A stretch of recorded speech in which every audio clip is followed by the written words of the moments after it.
You're listening to Stories to Create with your host, Cornell Bunting. Author, motivational speaker, and founder of Vias Each Episode. Cornell sits down with inspiring voices to uncover the stories that shape who we are and who we're becoming. Get ready to listen, learn, and be inspired. The show starts now. Welcome, everyone.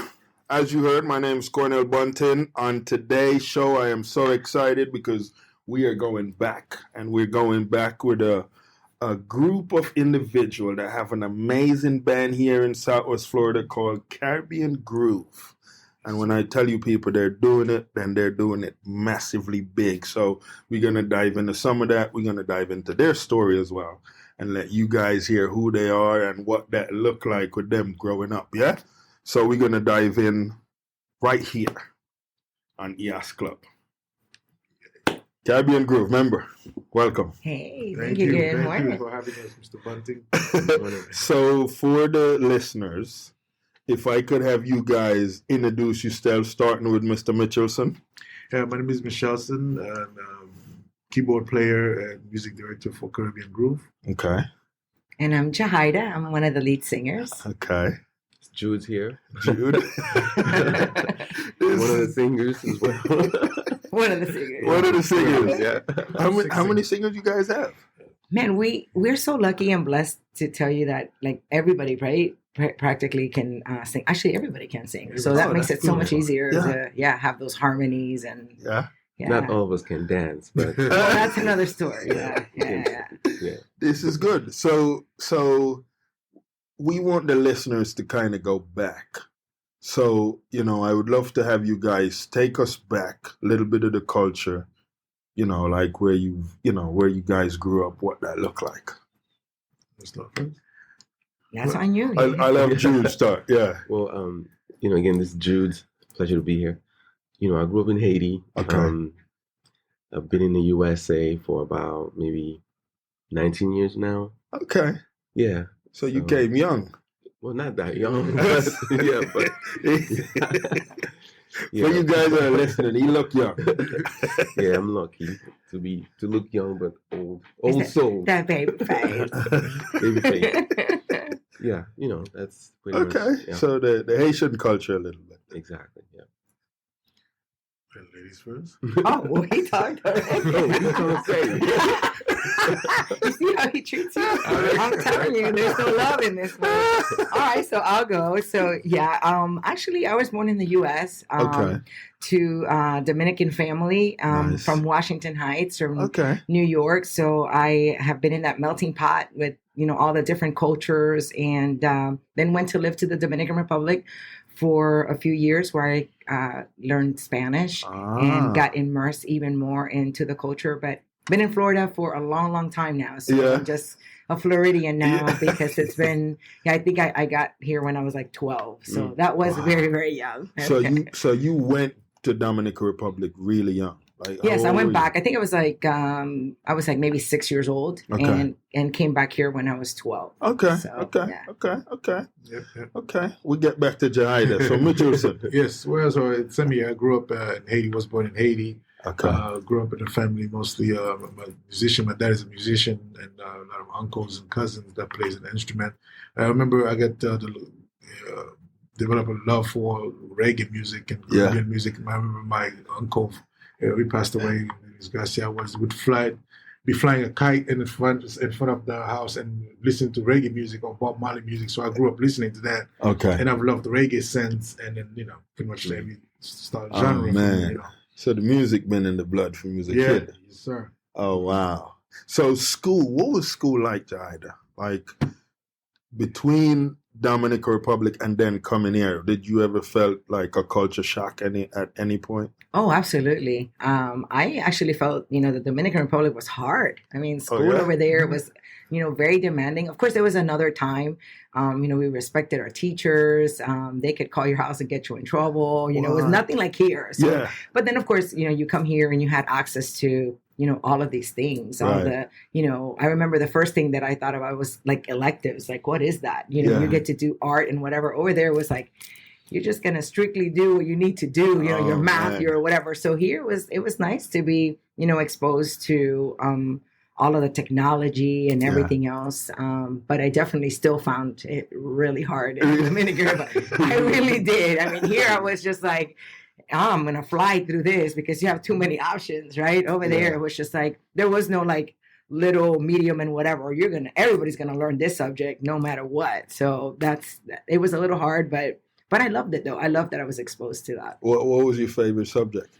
Believe it or not, it was math. And then I got here and I didn't really like it anymore. I don't know what happened. I just kind of like lost it as I went there. And then it turned more into science, which made sense then with what I ended up doing for a living. But I like numbers, I think, primarily because my grandpa, he was a big numbers guy. He was an engineer and he was like all into teaching math. And that was one thing, about me that, I skipped a couple of grades when I was little because when I was in kindergarten, I already knew how to multiply. I hope your teacher's not listening right now. So, they just like flew me through. I didn't get to do, I didn't do kindergarten and I didn't do like first grade. They just like skipped me right over. Right to grade 2. Right to grade 2 because I was already reading. You graduated at 16. Yes, I was young. But I was reading already and doing like multiplication while everybody else was, still learning numbers and whatever. But I guess maybe later that was like, he pushed me too hard. I don't know. Oh, man. I hated it as an adult later. Like, who wants to do statistics? Not me. Oh, man. So, Jude, how old were you when you got in your first fight? Fight? Yeah. Oh, man. Do you fight? No. I was going to say, why did you ask me that question? I would have answered that with flying colors. It was not necessary because I have my cousin. Yeah. They were really protecting me in a way, but I was like the peacemaker in every fight. You were not. You're still. Still. In every fight, I'll be the one. Yo, man, we don't have to do that. Yeah. We can talk about it. Yeah. Never had a fight. Well, I fought my sister a little bit because she used to wear my underwear, my shorts. I never liked that. So we always get into fight with my sister, but never really had a fight. Yeah. Mm-mm. Who would you say was your favorite teacher, Michelson? Back in Haiti or here? Yeah, Haiti. Back in Haiti was this lady. I remember her name is we call her Mademoiselle Elizabeth. Okay. She was nice and always well dressed. Yeah. As a teacher. Look what you remember. He didn't remember the subject. She was cute. Yeah. I love seeing a well dressed woman. So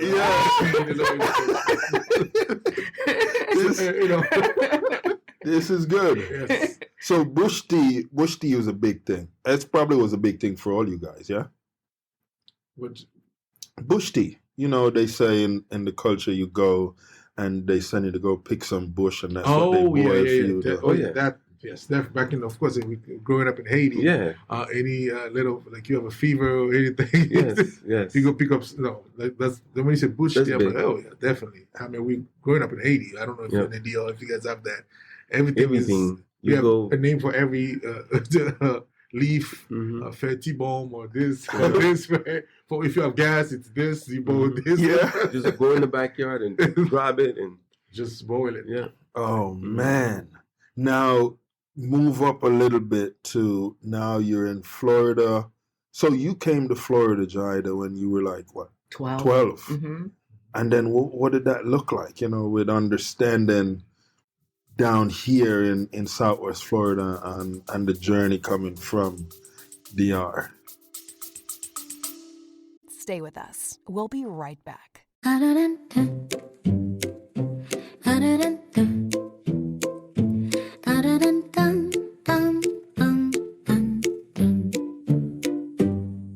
Every young person carries a story of hope, of struggle, of dreams waiting to rise.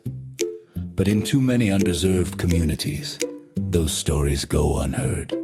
At ease, Inc. Everyone has a story. We believe every voice deserves a chance. Through mentorship, empowering programs, and storytelling workshops, we help youth discover their purpose, strengthen their mindset, and build a future they can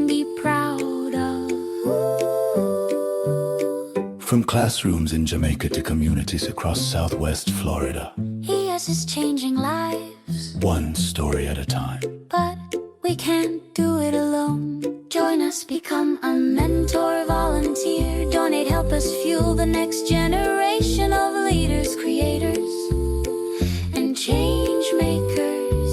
Visit ahazink.org today, because when you help a young person share their story, you help them change their world.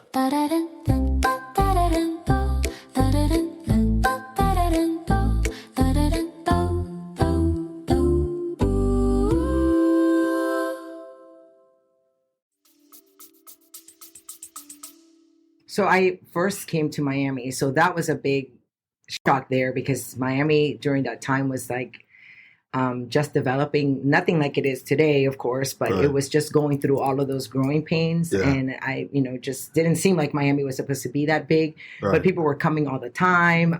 It was my first time exposed to so many different of these other cultures because in New York, even though it was a melting pot, Right. it was more, maybe like Jewish and, maybe Puerto Ricans, this and that in my neighborhood, but then came to meet like Venezuelans and people from all over Latin America that were coming to Miami. So it was a big thing, going through all of that. And of course, those times, and I'm just going to age myself a lot, that was the time of all of the crazy Miami, like, Scarface situation that was going on there. So I was exposed to all of that, which is like a very different contrast from, coming from just like the chill out DR, Yeah. So Was Scarface already out? Scarface was already out. oh yeah, I got here. Let me see. I got here in '86 Okay. to Miami. That's when I was like 12 or Yeah. whatever, 11. Mhm. So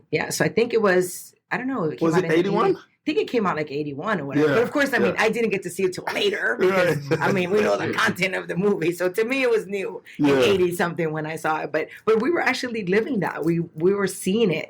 There was like very predominant thing going in Miami at the time. And so it was a big shock culturally, for me. And then coming here, of course, this was like, rural, right? And I came here in 98. So there was really nothing here in Southwest Florida. Yeah. And I've seen it gone from like practically, that to all of this that we have. Very developed. Very developed Oh, in man. contrast. Yeah. So Caribbean Groove, how was that found?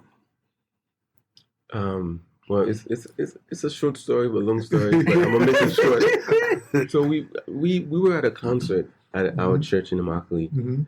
and there was it was like a gospel concert, and then the next day, it went so well. The next day, Mr. George Duncan, Mhm. was a teacher at Immokalee High School and also a pastor, I think. Mhm. And then he called us up and said, "Guys, I like what you did last night. Yeah. I'd like to create a group." And he's a motivational speaker. These were, He said, wherever I go speak, I Right. can just bring you guys Okay. and play. And then we're so excited. And then we got together. That was in 2004. yeah, actually. Yeah. Yeah, and there was this program, I forgot the name of it, where we had to go showcase in Atlanta in front of colleges, students. college What? students, and they sent representatives. Yeah. And there was different bands from all across the country, Okay. like, small bands that either originals, Yeah. or covers, songs. Yeah. And we went there. We drove to Atlanta for just one day Yeah. and Yeah. to perform in front of those college students. And then their representatives would pick some different bands throughout the year to come to perform at those colleges. And we actually come out with 20-something gigs. I think 27 gigs. 27 from gigs different lined wow. up for the year. And then Nice. obviously then there goes Caribbean Groove. Pretty much right from there. Yeah. Who came up with the name? Actually, good question. Good question. The name, I think the name was kind of like Like a put together by... I think Pretty much Keshner Keshner. had a little input in that. Yeah. And we always talk about, so we groove. We always groove on top of other people's songs. If we would take a Bob Marley song or any like a type of song, and we'd groove on top of it and make it our own. Mhm. Yeah. So and then we from the Caribbean, we play most of the Caribbean music, so we pretty much call it Caribbean Groove. Yeah. Yeah. So when did you guys discover the beautiful Spanish queen? Oh, yeah. Oh, there's a story with that. That was a trap. Let me tell you about this trap and this situation, how this went down. Right. So I was actually already gigging with another band doing like jazz and stuff like that in Naples. It's a little boring, but it was good. It was good musicians. And so what they did was, of course, I met Michelson first. Through a friend, and then I know it's a trap because they just sent their first representative. You know it's a trap. Stop it. You know it was, right? They send their first representative to come check out my gig. So he comes in, in his suit. You know how he does. Yeah. Come in there all cute and stuff like that to the gig. And you can just see. It was actually it was a red blazer. What? How can you miss? You know what I'm saying? Just coming in through the door, I pretended that I didn't see him. That's for the record, that's part of the secret. But anyway, he comes in. Oh yeah, we just came. Whatever. Just came to see you. See how your gig is. Blah blah blah. And then about 10-15 minutes later, here come all the other guys. Right? They came to see me. And talk to me and whatever. And pretty much from there, like the rest is history. Like, I don't know. We were like, literally, we were just like all friends. Yeah. I don't know. They gave me some goat or something, made me fall in love with the guy. And then that was it, man. You know what I'm saying? Like, hey, here's what comes with goat, right? Yeah. And we have paper to prove it. We have documentation. We have pictures to prove all that. Yeah, he's the one that knows. Never allow him to take a picture of you because 10 years from now, he will be. As a matter of fact, I'll tell you. See this one day, you're like, oh no, I don't have a blue velvet suit or whatever. And I kid you not, Judes will come back and be like, 10 minutes later, send you the picture from like 2023. It's now 2035. And he says, the picture goes, this is the day that you wore that suit. And it's like, whoa. So he does have the documentation. But yeah, they just, they said, you want to do a couple songs with us, here and there, we're trying to get some gigs and stuff like that. And I just did like one of those jam nights with them and just sang like a couple of songs and was like, hey, I'll introduce you to some friends, get some more gigs.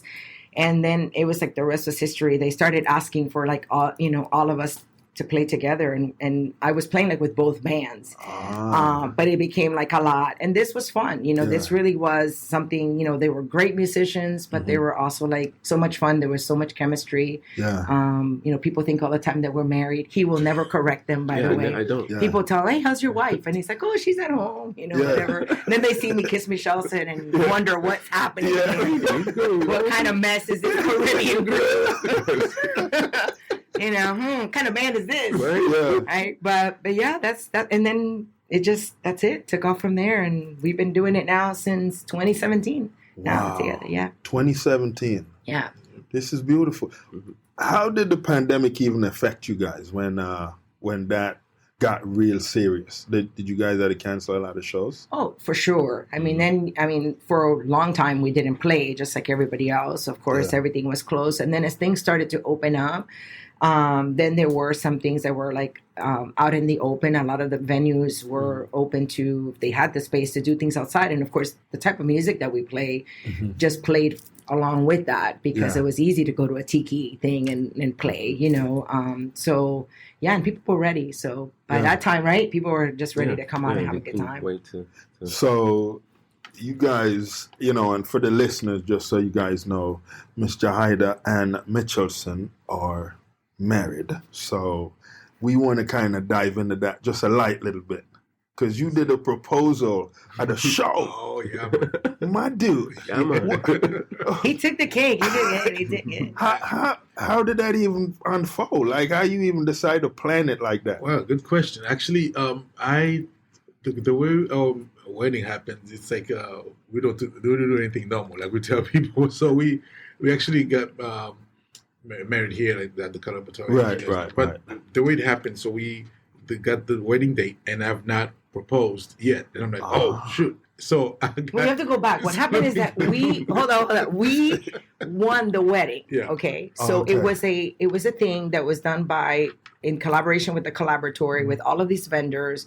They were going to do a photo shoot here, and so they didn't want to waste the photo shoot Oh, and real ways because it flowers, was all all real that. flowers. Everything was Yeah. going to be. So what they decided was they were going to do a contest, and then that contest was going to be for people that do work in the community, Right. and then you can submit your little application, and then they were going to pick it from there. You would tell Right. your story. What do you do? Blah blah blah.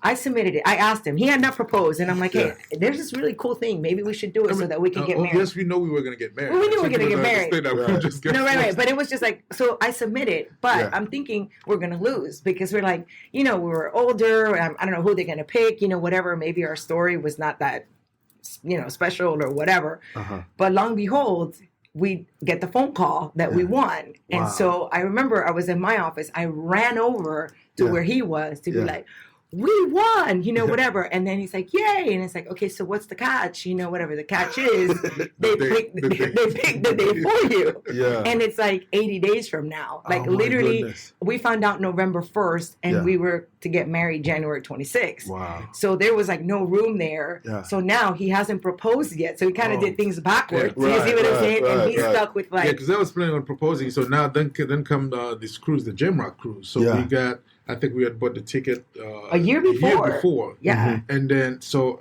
as I'm thinking, so the moment we won the wedding, I'm like, okay, now the Jamrock cruise came into mind, and I came when I find out Taurus Riley Yeah. was my man that was Yeah. gonna be in the cruise, Yeah. and I usually sing the song "She's Royal" to Right. her at most of our gigs. Yeah. And at the end of and I said, what would be a best proposal to propose to her doing that while he's singing that song? So we got to the cruise. Long story short, it was a 5-day cruise sellout at Fort Lauderdale. So I got to the cruise. I didn't have the itinerary to see when Tyrus was going to perform. Yeah. As soon as we got in the boat, so got the flyer, Tyrus is performing that Monday night. Oh, man. So here I am freaking out. How do I do this? So he was performing almost like 10 o'clock at night. Yeah. And so I started my best friend that was there, one of my best friends, Jack, that was there. So Jack, so a lot of people were in on it. I would get the ring and everything. My daughter was in on it. Mama Kathy was on. She had no clue. All her friends. So we got to the cruise, and then I tell Jack, and Jack got excited. So everybody else, so we went to talk to the musician guys backstage. They got excited. Now I'm like, I was just thinking about doing it, on the crowd while he's singing, just getting one knee, or just get the DJ a little elevated. Now the guy's like, no, we have to be on stage. Yeah. So it got bigger than I thought. So I got, long story short, and then while Taurus Riley was singing that song, I was behind her, and then left her, and then because the guys called me, because I was planning the whole thing, so I would be leaving like every 30 minutes. Yeah. Then the guys called me, like, come here, and then I went back up stage, and now next thing she knows, she saw me on stage. She's like, is he gonna sing? Yeah. So then Taurus Riley was singing. He turned around, he's like, who that man is? Yeah. So I grabbed the mic, so I want to propose to my queen, and it's like, and the whole crowd, 5,000 people, Yeah. Screaming, and I called her up, and did it right in there, and I started singing the song. No, I never. They grabbed the mic. The singing wasn't part of the deal, man. It was a great experience, man. I was nervous, and it was a great experience. Oh man, how did that grab you? oh my, can you imagine? I mean, that's like the significance of the song itself. Yep. Everything. I mean, it was like super, super magical, and it's like kind of like everything, like you said, like everything that we do, which is like pretty amazing. It's always been like that from the beginning. He always goes like super, super, super extra. So that was like really, really cool. He almost died that night though, because he kept leaving me. He missed that part of the story, because what happened is he kept leaving me so that he could go make these arrangements. I don't know what's happening. Okay. So I'm just standing there going, Tyrus Riley is about to go on stage. He's going to miss the performance. He's going to miss my song. Yeah. Right? I'm not thinking at all that all this is happening. So I'm standing there, and there's actually video where you could see me just getting madder and madder with the video. And as he started singing the song, I'm like, he's really missing this. And I turn around. Our friend Natalie was there. I turn around and I look at her, and I'm like, he's really gonna miss this. Like this really sucks. And then I turn around, he's up on stage, and I'm like, what is this guy doing now?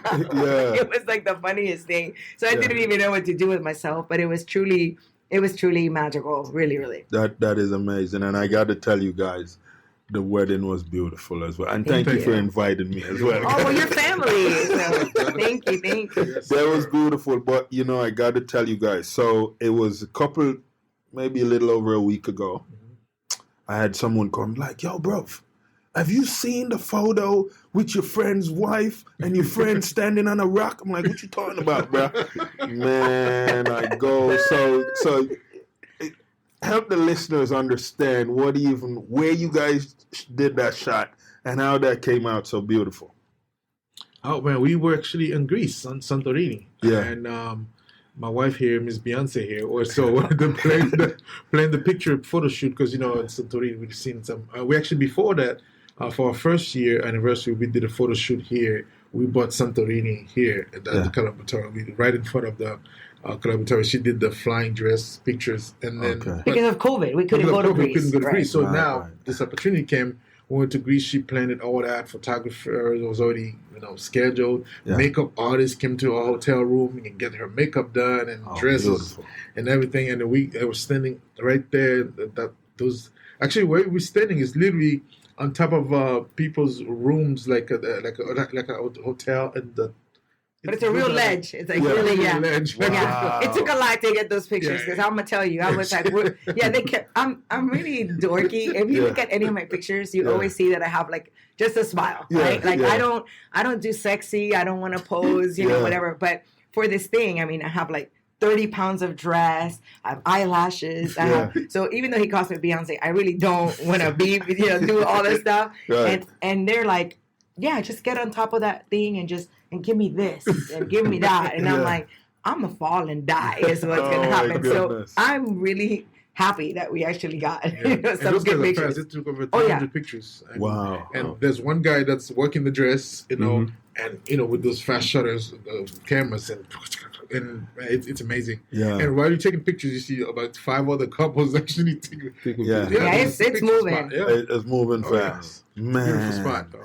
So we go into a little bit of, you guys impacting the community, and I want to start with Jude first, because you're a teacher. No. What does that look like? You're in the school system. School district. Okay. I'm a social worker. Okay. I'm a school social worker now. Right. And I've been working in a school district for about 2 years. Yeah. But, prior to that, I've done some, medical, as a medical social worker, I was a therapist, a lot of work in the community. I've always been involved in community work and stuff. Yeah. Yeah. And I see, Miss Yajaida and Michelson, you guys done some community stuff as well. Not even just here, but outside of the country as well. What does that look like with you guys' organization when you work with these youths or different individuals? So my background, and I don't know if you're aware of that, I was homeless as a teenager. So that's something that I used as my motivation to, to get out and help some people just accomplish whatever, that if it could happen for me, it could happen, for them too. Right. So everything that we do revolves around that. I'm in the medical field, as you know, I have a clinic. So I, do that impact here. Mm-hmm. He does real estate. We do that here. But our biggest thing, it's getting involved with like youths and, just anybody that wants, to be empowered to do things like maybe build their business or do, whatever. And of course with health and doing prevention and all that stuff and wellness. And so that took us all the way to Haiti, where we do some work there, which we've done, in collaboration with Judes as well, whether it's bringing a smile just through Christmas gifts or our music, or Africa, where we have an actual clinic and projects for reusable sanitary pads, sending girls to school. We have one that's about to graduate now from nursing school. That's amazing. Because we have different programs from childhood all the way through. And so now we're sending some girls to become nurses and be able to get out of their villages and do great things out in the world too. So that's been an important thing, I guess, and for him too, even though he didn't experience the same things that I did, like they both come from, we come from humble beginnings and countries that we've seen, what all of that can do to you and how blessed we are now. And that's all we're about, just giving back. Now, because in the medical field, a lot of young ladies or, guys, when they do get their degree, they tend to go maybe work for a hospital. You have your own establishment. What would you say to someone that possibly want to venture that route but not sure how, or the boldness on what that would look like? What was your approach?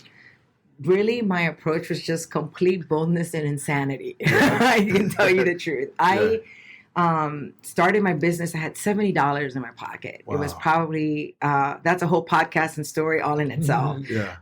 So what I would tell people is that, not to limit themselves. I did that for a while. I kind of, thought that things were so big, right? And they are. I mean, some things you do need to have all this money and all of these resources and whatever. But, I really just started with the $70, one step at a time. And so what I would tell people is that, just don't limit themselves to what they think is the impossible. Just really do the one step every day. So that means if the one day it's writing down the name of whatever that clinic or whatever that venture is going to be, write it down. And then next, go get that LLC, and then just keep that process. I still keep the book that showed me step by step every single thing that I did until I opened the doors. Wow. And so it's just crazy now looking back at some of those simple things, like, go to downtown and pay whatever and do this. But you see what I'm saying? So it's just very simple little steps, but it was one step at a time that got me there. I didn't wake up and was like, oh, here's your clinic. I just had to get up and I had to do it. And of course, it did take a village. There were some very, very amazing people, that believed in me, that gave me great opportunities, including like the people that where I'm at right now. So that little space, I went in there. Like I said, I had $70, but I was bold, and I walked in there and I'm like, I'm trying to look for a place for a clinic to rent. And the lady owned it. And she said to me, well, I just need a room and you can rent the rest of the space. I wanted to walk out right at that moment because I knew she was going to tell me like $3,000-$4,000 that I knew that I didn't have. Right. And she said to me, you know what? A lot of people have walked in through here and I didn't like them, but I like you. Ooh. I want to rent it to you. And she said, so guess what? No deposit. This is no lie. No deposit. It's going to be $800. Okay. And you pay me the day that you open the door. What? So you get to start to put in your stuff, get your licenses. She helped me through that whole process. And she's like, all you need is a stethoscope and a good heart, and people are going to come through the door. And that was a complete stranger right, at the time. A few years later, she said she was tired of being there and that she felt that my clinic was growing. And I'm sitting there looking at her going, only like 10 people are coming in through the door. What is it that you see that I don't? She's like, yeah, it's growing. And I'm going to you're going to need this space. And I'm like, you are nuts. She says, well, I'm going to sell it to you. And I'm like, I have no money. I have no credit. I don't even know how I'm going to, do that. Just sell it. And whoever comes in, I'm just going to have to rent it from them. And she's like, okay. And then she came back and she said, well, this is mine. So I can finance this to you, and that's it. So it's going to be yours. And sure enough, that building is mine. Man, so it's not just the clinic; it's also the real estate. And so, like I said, that was a total stranger, and total shout out to Zenaida, who is just like came as a blessing, really, in my life, and her husband. And I don't know, whatever they saw, that little spark, and that's who I want to be. At the end of the day, that's what we want to be for other people. We want to be able to, we're going to save everybody, but someone's going to have that spark, and we are going to have the resources somehow or somewhere, the knowledge or something that we can impart to someone else, because I needed that at that time, and those people set it up for me so that I can make it happen. Wow, that is amazing. That's a true God sent right there. And it is. Yes, it is. So, we got to jump to you, Mr. Michelson. You got into real estate. You already got an award for selling over $4 million. Man, 2 years in a row, sir. Come on, bro. Yes, this is amazing, man. Yes, thank you. Yes, it's been a long time coming. So much. My background is in education. So I was, I don't know if you know that. I was the public school system for 8 years. I started as a tutor, and I remember the English teacher told me that you have it in you, because I would be finished doing my work Yeah. class and go help other students. Right.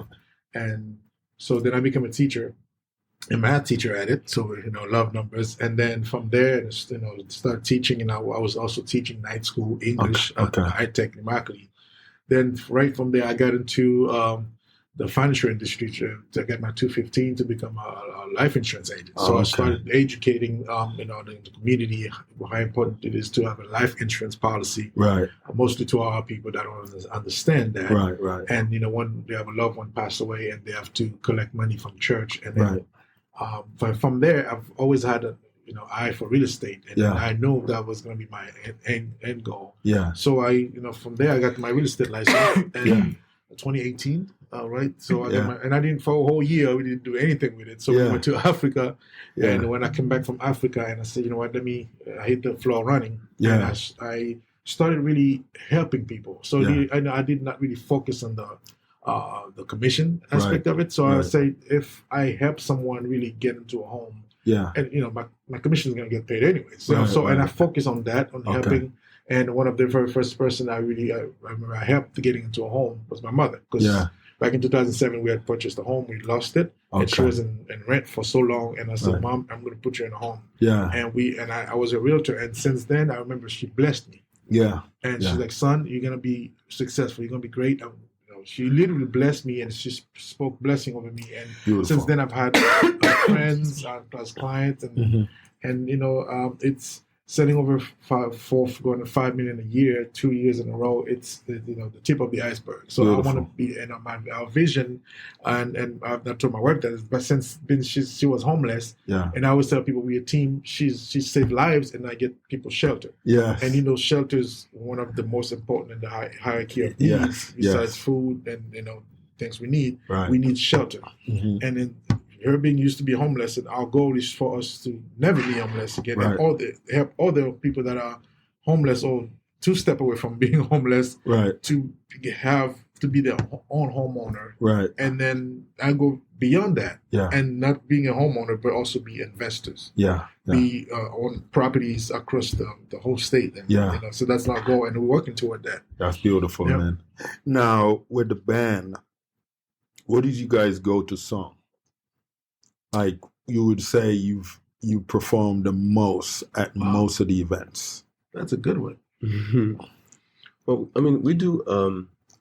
The one thing about Caribbean Groove is that we, as Yajaida always said, we're all about social justice. We're all about helping people, and we do a lot of we play a lot of in a lot of bars and everything like that, but a lot of time, I think for me, where I get my most satisfaction is when we actually do an event for like Relay for Life or Harry Chapin, to kind of raise food and money, because we are about the community, we are about helping people, but we do play a lot of places out here, downtown Fort Myers, Punta Gorda. In fact, I think we have a big, most of our followers actually coming from Punta Gorda. Punta Gorda? In my opinion. Okay. Wow. Okay. But we love the festivals, though, and that's the thing. We're about that culture. Yesterday I was talking about this to someone about the folk festival that we do every year, and that one is like so amazing.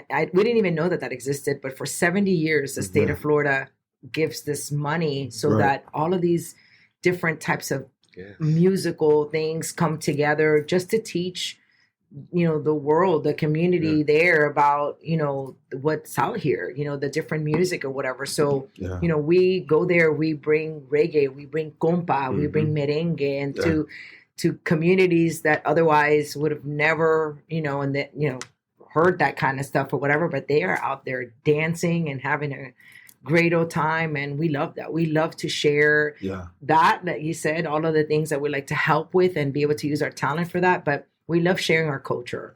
It's so amazing. They have like 11 stages. Yep. Going at the same time. It's like, if you want reggae, you go here. If you want Afrobeat, you go there. You know what I'm saying? It's all one place, which is great. You guys ever find it challenging, like when you performing, your different songs or whatever, have you ever tried to test the crowd, whether it's a Kumpa crowd, and you test them with some reggae? Oh, we do that all the time, and that's we actually laugh when we see somebody else, some other cultures like dancing to our stuff. We look at each other and we're like, wow, we accomplished what we came here to do. That's really what Caribbean Groove is. If people, and primarily we do sing a lot of reggae and this and that, but for the most part, we just try to bring whatever type of music, because that's the thing that we love the most, to see like, you're from Jamaica and you're dancing compa. And like, how else, you know what I mean? Like, that's not something that you would have put on the radio, but because we're doing it and it sounds great and we're just like having a great old time, you have no choice but to do that. The crazy part is that, to me, is when you playing, let's say you're doing an R&B song and then someone else, like a white person, come up and said, can you do merengue? Can you do a compa song you did the other day? That always amazes me, because, like, you asking me to play that, Right. Yeah. Now, because you guys perform so many diverse of music, who are those artists you guys would say stand out for you guys? For me, I say Bob Marley. Yeah. And simply because of the message that he's portrayed in his songs. Yeah. And, being that what we represent, it's, you can't go wrong with a Bob Marley song. Yeah. And regardless of who you are, you're always going to find something within that song, the lyrics, to touch you. So Bob Marley. Like earlier you asked what our to-go songs, and one of our songs we sing a lot is Three Little Birds. Okay. Don't worry about it. And that's sometimes when we sing, we don't just sing it for the song, for the music behind it, and also the word really, and whatever may be happening. If there's something that just happened, like after the earthquake, a hurricane, when we did the earthquake relief for Haiti, we did a song we would always sing that, to tell people really, don't worry, everything's gonna be all right. Everything's gonna be good. That is beautiful. You ever test the waters with some of the Spanish music? And oh yeah, absolutely. We shock them too, because they don't know what's coming, who's gonna sing what, and so they don't know, and then all of a sudden they're like, oh wow, they are doing that too, or they sing in Spanish, or they'll have me singing in Creole, which is hilarious. Oh yeah, sometimes I make up my own lyrics, but that's okay. That's an ongoing joke. Nobody knows, but I am saying something. It sounds like it, but phonetically it sounds like it, but yeah, that's the fun part, just that shock factor. But oh yeah, we do a little bit of everything for sure. Yeah. Now, with you guys looking at the next 5 years, where you guys see Caribbean Groove besides Southwest Florida? Well, I mean, we're still expanding. Like I said, we do all these festivals all throughout here. We've actually played in Haiti, which was, and I put her live on the radio. She didn't expect that. Oh, yeah. Oh, man. And on TV. On TV, yeah, we were on TV as well. So we're looking at doing some things like in the Caribbean for sure. My dad is a well-known musician from the Dominican Republic, and from back in the day, so well connected there with like the music scene. Yeah, so we've thought about that, going and bringing some music there, and especially because of course the whole deal with the Dominican Republic and Haiti, and there's always like all of this bad blood and controversy, and so I don't know, we want to be like ambassadors of that, like we just kind of like mixed our cultures and how much we've embraced that. I mean, if you would have seen him yesterday at Latin night, you would have not been like, oh, this guy's from Haiti. He was rocking that merengue, bachata, the whole nine. So those are the plans, to kind of like go even out in the Caribbean or whatever other states, or whatever else in Florida that we can go to. I mean, we're very busy, so we kind of do this now more as a hobby than anything else. But we still have fun, and I just see us. We're going to be like 80 still up there with our walkers or whatever. Just like, take some ibuprofen after. We do that already. And I'm glad you went there too, because I know my listeners be like, well, it's the same land, so what was that like? So Haiti, Dominican Republic, same land. What is that like with, DR crossing into Haiti, Haiti crossing into DR?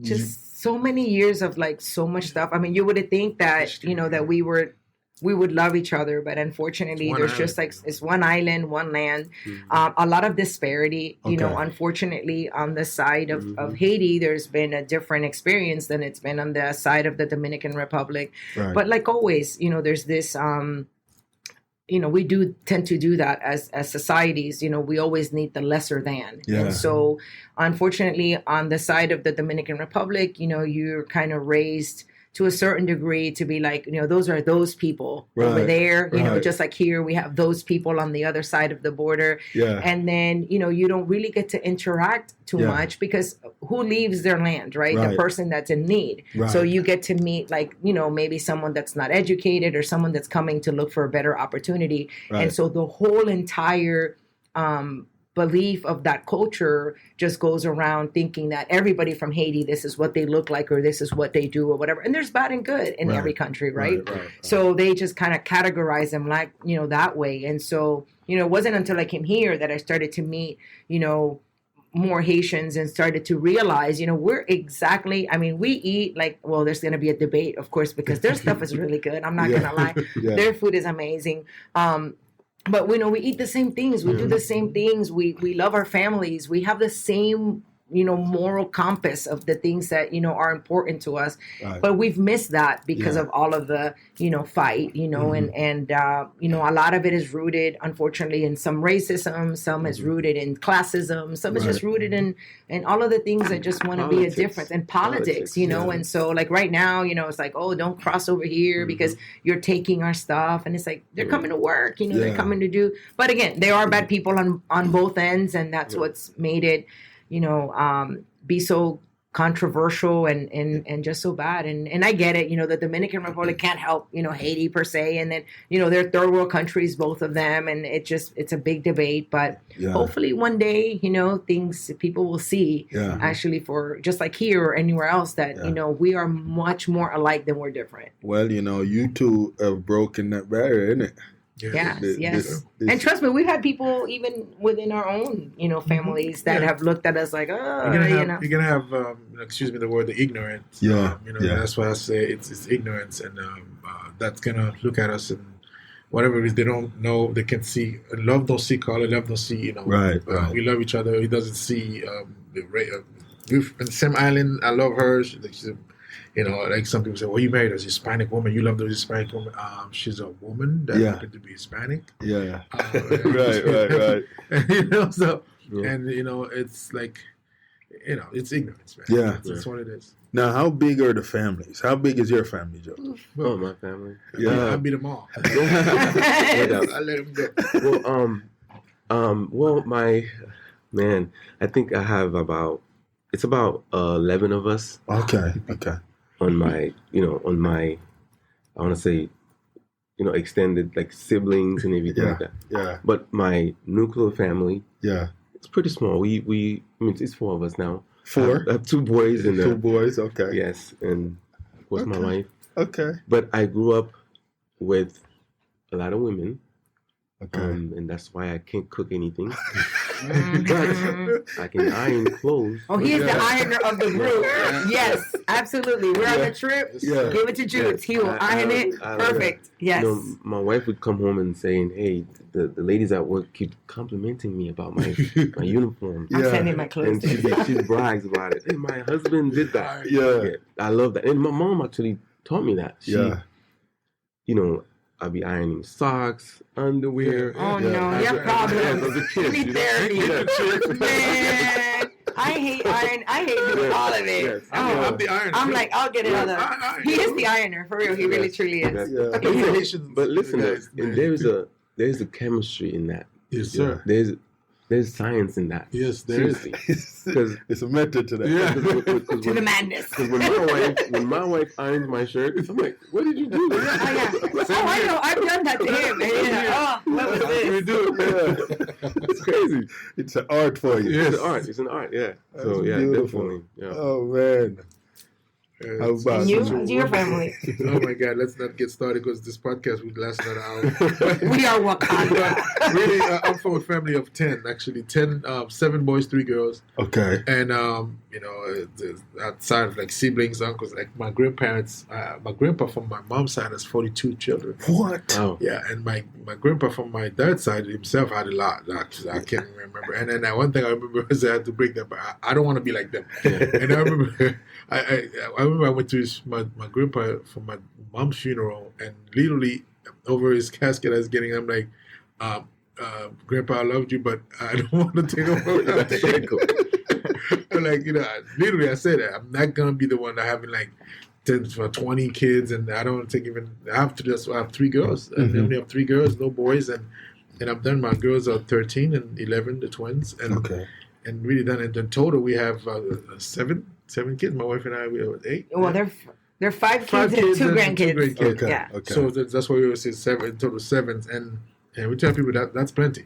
Yeah. And I have lots of nieces and nephews, and my over like I can't even count. I think my mom has over like about 20, 21 I think 21 grandkids. grandkids. Wow. Yeah. Wow. So already, because hey, it's 10 of us, but Yeah. we still Yeah. have 2 that still don't have kids yet. 2 of my brother and my sister, younger sister, don't have kids. Okay. So it's a big family. It's Wakanda, like you say. And we call it Wakanda because mine is small, right? Yeah, So I basically had my 2 kids, Yeah. and so that was it. So for like the longest time, it was Yeah. just like me and the 2 kids, and then Yeah. here I marry into like this, Yeah. and like the first Thanksgiving, my kids are used to like me cooking, and it's just us, or we would go to someone's house and whatever. And then now we have a tent, Yeah. like literally a tent with like tables and the whole 9 yard and 3 turkeys. And it's like, what is going on? Yeah. So they really called it Wakanda. They're like, so what, and nothing is normal in our house, whatever. It's like beautiful blended family, with, all of this great stuff that comes with it. But it's just crazy. Like we cannot have a regular party and the house is not completely full. So rumor has it that you can throw down the oxtail. Oh, I know who started that. I thought she was from Jamaica. Yeah. Yeah. Yeah, man. This But guy. Jaji, listen though. Michelson and I, there's a history in when it comes to oxtail.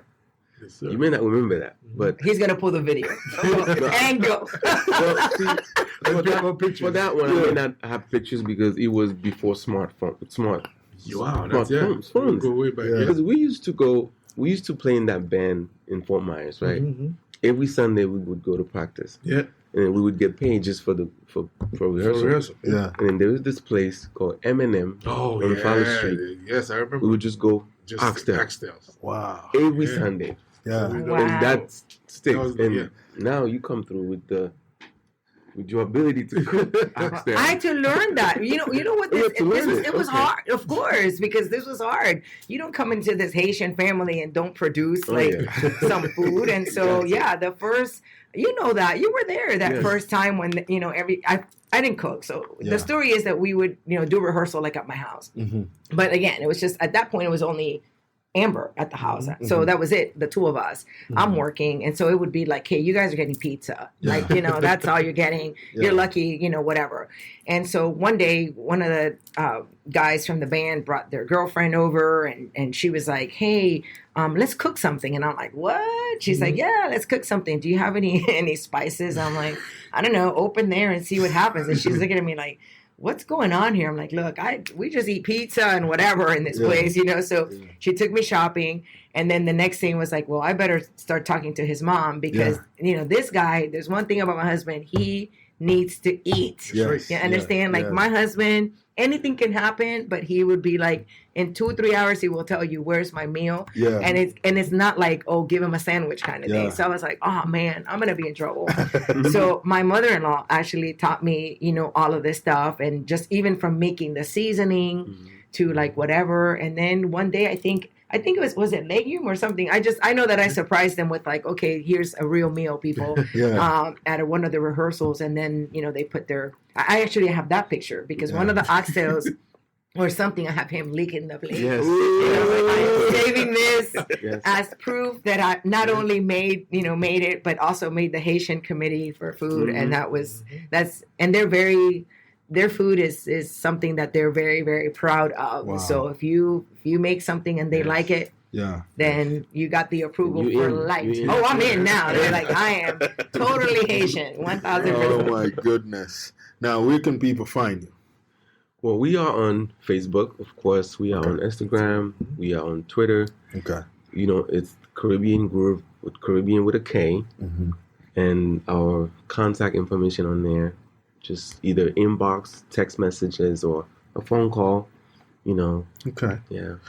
For individuals that want medical assistance, how do they find you, Yajaida? So my clinic is actually in Lehigh. It's Suncoast Medical Group. Okay. And the number there, I'll give it to you, is 239-368-5757. I also have, there's a wellness spa that I'm in Cape Coral. So for like the ladies that want to do like Botox and facials and fillers and all that stuff, then I'm also at Imagine Wellness Spa off of Del Prado. So that's a new venture that started this year. So they can come there as well. Beautiful. Now, if someone want to buy a house. Yes. Well, if you want to buy a house, let's go. You can. My website is Aristhyl Home Sales. It's SALES.com, and you can go on my Facebook page, Aristhyl Enterprise LLC. Okay. All my contacts is there, and I have my digital business card. They can click that and download it as an app on their phone. Yeah. And they can call me at 239-675-2716. And I also, my Instagram page is actually my full name, Michelson Aristhyl. Okay. And you will find me and we'll get you on a home. And we also sell your home too. So there you go. Y si habla español. Yes. We got it. You know that so many people call my husband. Like, it's so funny. Like, I always tell him, he has his things out, his posters or whatever out. And like, what about this poster says I speak Spanish? Nothing. Right. You know what I'm saying? I figured it out. So this handsome man is like, this handsome man should be married. Must be married to an Hispanic. Beautiful. Stop it. Oh my God. This is every single time. Thank God we're like a lot together, but they would literally just call like, sí, bueno, estoy llamando, and then he's like, un momento, por favor. And just hand it over to me. So I've had to learn to be a, real estate person. Well, and he looks Hispanic, so he looks like a champagne papi from the DR. Yeah. On a good day. It's getting rubbed off. I like it. Both ways. I mean, people always, same thing. You know how many Asians come to my office? Because they see my last name and then they come in and then I'm like, I only know food. I don't know. 3 sentences. I don't know. But it's crazy. It's amazing. Oh man. Well, guys, listen, this was beautiful. Yes. Guys, there you have it. We've created a story with Caribbean Groove. You've heard from 3 of the members, and they are doing wonderful things here in Southwest Florida. I really appreciate you guys for tuning in right here at EAS Club. And definitely shout outs to all you guys out there in England, Urban Extra Radio. Thank you guys for the platform. And until the next episode, we'll have one more interesting or a few more interested guests on the show, Caribbean Groove. Thank you guys. Can I give a quick shout out? Yeah. Just want to shout out to our drummer, Keshner Petit, Ricky, our guitar player, Michelson Pierre. It's not his mom's birthday today. There's a story in that. Yeah. Ricky, Cash, Mickelson. Shout out to all of you guys out there. I know you guys probably going to be listening soon. Yes. So thank you for having me and having us. Beautiful. Yes. Beautiful, beautiful, beautiful. Thanks for tuning in and downloading this episode of Stories to Create. We appreciate you being part of this growing community of storytellers and listeners. If today's conversation inspired you, please share the show with friends, family, or anyone who could use a little motivation in their journey. A special thank you to our sponsors, EHAS Organization, Cornell Bunting LLC, and Nostril Cheese Chase for supporting the mission and making this podcast possible. To learn more about our work, upcoming projects, and how you can get involved, be sure to visit www.hissing Gorge and www.cornellbunting.com. Until next time, keep creating, keep growing, and remember, your story has power.